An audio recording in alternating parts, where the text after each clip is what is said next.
नमस्कार दोस्तों, जय श्री राम। आज मैं आपसे चर्चा करूंगा कि आप ज्योतिष में ये अध्यात्म की जो सारी चीज़ें हैं, हमें उसके बारे में जानना है कि एक्चुअली में ज्योतिष क्या है, अध्यात्म क्या है, धर्मशास्त्र क्या है और सेल्फ हेल्प क्या है। ये सब का आपस में कनेक्शन है या नहीं। हम एक छोटी सी चीज़, छोटी सी बात को लेकर के हम इन सब चीज़ों को आपको डिस्क्राइब करेंगे छोटी चर्चा में। इसमें क्या है कि आप देख लीजिए कि सेल्फ हेल्प क्या है। सेल्फ हेल्प एक चीज़ है कि हमें अपने आप को सेल्फ हेल्प के जो मोटिवेशन ट्रेनिंग देने वाले व्यक्ति हैं, गुरु हैं, जो भी हैं, उन्होंने उनकी बातों में आप देख लीजिए कि क्या है। और एक सबसे बड़ी चीज़ है विजुअलाइजेशन, लॉ ऑफ अट्रैक्शन। ये सब चीज़ों की ट्रेनिंग दी जाती है। तो आप ये देख लीजिए कि self help, law of attraction, mind power, ये सारी चीज़ें हमको सिखाई जाती हैं। और आप ज्योतिष के जरिए, ज्योतिष में आप कोई भी समस्या को लेकर के आप जाते हैं एक ज्योतिष के पास, तो वो सारी चीज़ें आपको कुंडली देख के और फिर बताता है कि आप ये करिए, ये करिए, ये करिए, अमुक करिए, दान करिए, ये सारी चीज़ें हैं।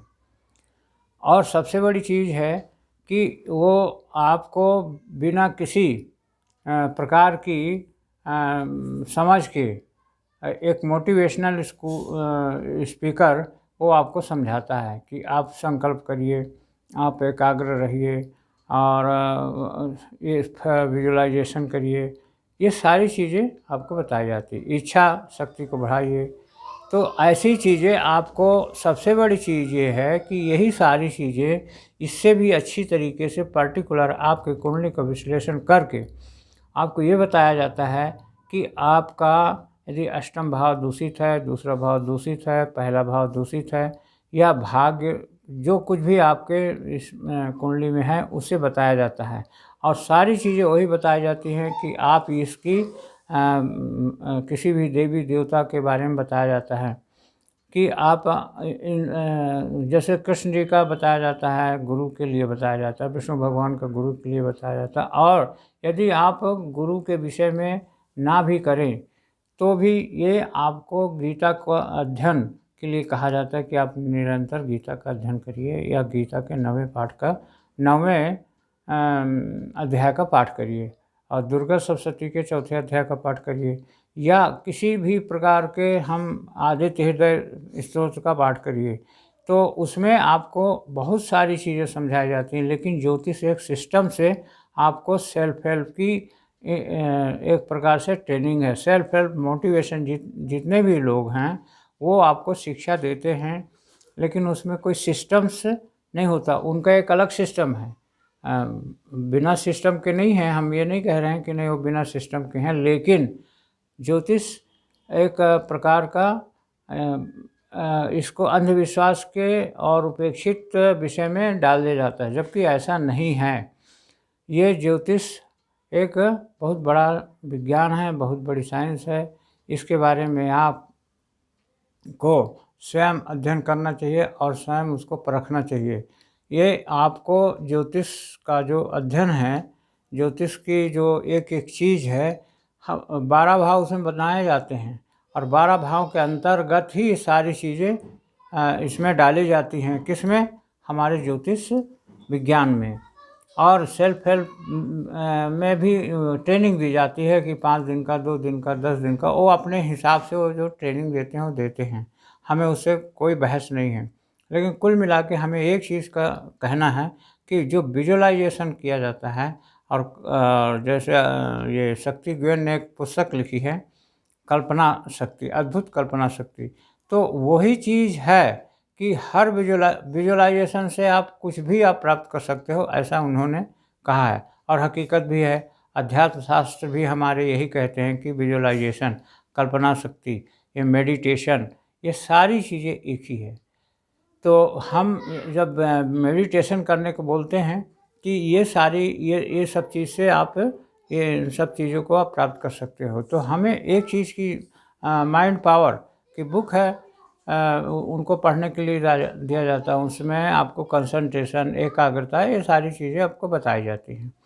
तो कुल मिलाकर के हमारा कहना यह है, ज्योतिष का आप प्रगाढ़ अध्ययन आपको करना चाहिए। और उसमें जितने भी आज की जो अध्यात्म शास्त्र है, ज्योतिष और सेल्फ हेल्प की पुस्तकें हैं, लॉ ऑफ अट्रैक्शन है, ये सारी चीज़ें कहीं इकट्ठा ही हैं, एक ही कि सभी का कनेक्शन है कहीं ना कहीं। और सब में और सबको लेकर के आपको ये मानना पड़ेगा कि ज्योतिष के जरिए, जैसे कोई व्यक्ति बोल दिया आपको कि हमको सरकारी नौकरी, गवर्नमेंट जॉब नहीं है, उसके लिए हम क्या करें, तो आपको बताना पड़ेगा। आप जो ज्योतिष है वो बताएगा कि आपका सूर्य कमज़ोर है। सूर्य कमज़ोर है मतलब माता पिता की इज्जत करना है, और सूर्य से संबंधित माणिक पहनना है, और फिर और भी कई प्रकार के सूर्य को अर्घ देना है, आदित्य हृदय स्रोत पढ़ना है। ये सारी चीज़ें आपको बताया जाएगा। और सब चीज़ों के एक चीज़ और भी बताई जाती है कि निष्ठापूर्वक आप इस मंत्र का जप करिए। और वो क्या है, वो आ जाता है फिर एक प्रकार से निष्ठापूर्वक, मतलब आपको यथार्थ निश्चय मतलब क्या हो गया कि आपको माने कॉन्फिडेंस हो या ना हो, किसी प्रकार की हमको रास्ता मिले या ना मिले, लेकिन हमें उस पर एकाग्र हो करके, दृढ़ निष्ठ हो करके और फिर आगे बढ़ना है। तो इस प्रकार की जब हम निश्चयात्मक बुद्धि से आगे बढ़ते हैं, आगे चलते हैं, तो हमें निश्चित रूप से उसका परिणाम मिलता है। तो हम ये कहना चाहते हैं कुल मिलाकर के, ज्योतिष उपेक्षा का विषय नहीं है, इसको आप गंभीरता से लीजिए।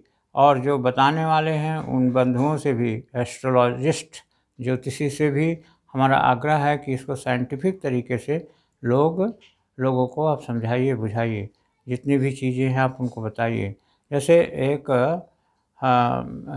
हमारे उसमें हमने एक पहले भी कहा था कि एक वाक्य है कि चाहे जो हो निर्णय नहीं बदलेगा।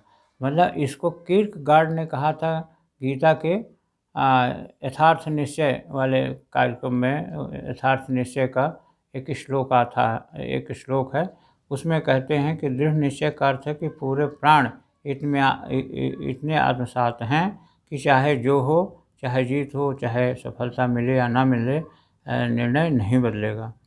सब खो जाए बाहर, लेकिन भीतर खोजने वाला संकल्प नहीं खोएगा, वह जारी रहेगा। सब विपरीत हो जाए और सब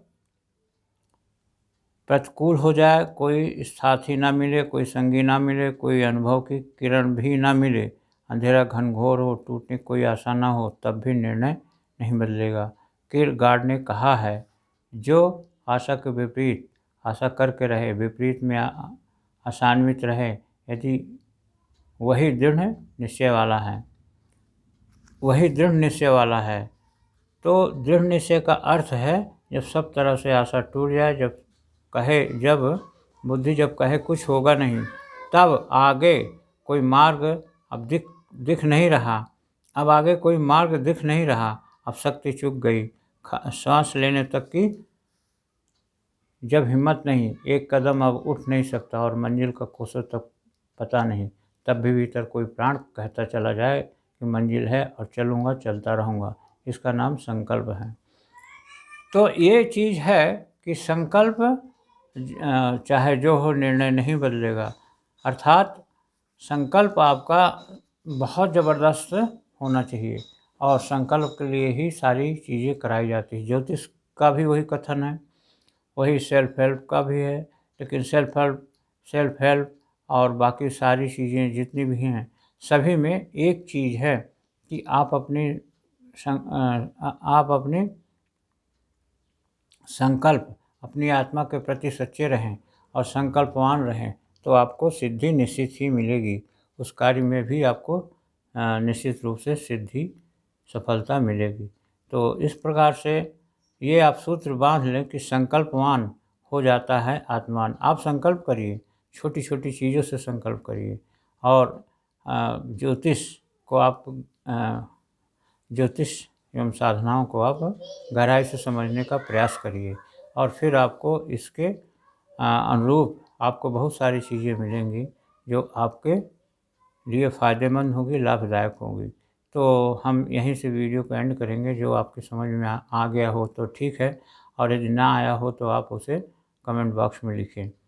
हम इसमें अभी गणेश जी की चर्चा कर रहे हैं लगातार, लेकिन वो सब भी संकल्प के ऊपर ही डिपेंड करता है। तो इस प्रकार से आप इन सब चीज़ों को लीजिए और इसमें आप लिखिए कि आपको क्या अच्छा लगता है और क्या नहीं। जो आपको अच्छा लगता है, जो आपको ठीक लगता है उसके बारे में बताइए, और जो ना ठीक लगता है उसके बारे में भी बताइए। तो यहीं से हम वीडियो का एंड करेंगे। जय श्री राम।